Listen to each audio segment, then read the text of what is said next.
give me fuel, give me fire, give me that which I desire. Ooh. What's up, YouTube? Clyde Livingston here.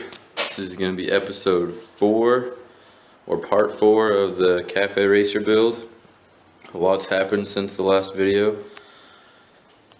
I removed all the unnecessary metal from the rear. All this. Removed the pipes, which I am currently trying to modify. I'll do a separate video on that because it's going to be probably a long video. That's how it's looking so far. Let me turn around and get out of the light.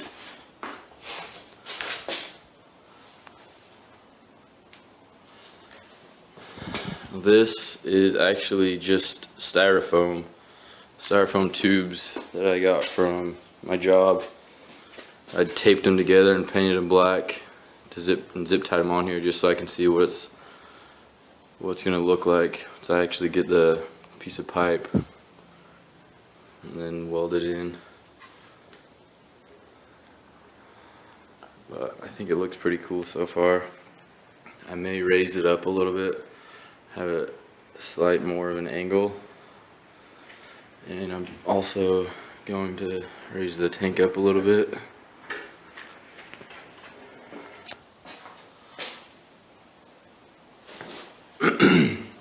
It's looking pretty sweet. Next step, well, basically there's a lot of steps going on all at once, but I need to finish this.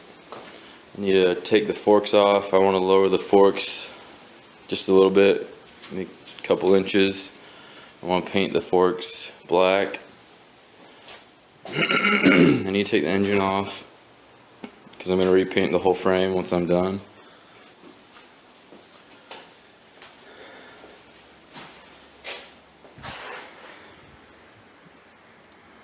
Looking pretty cool though.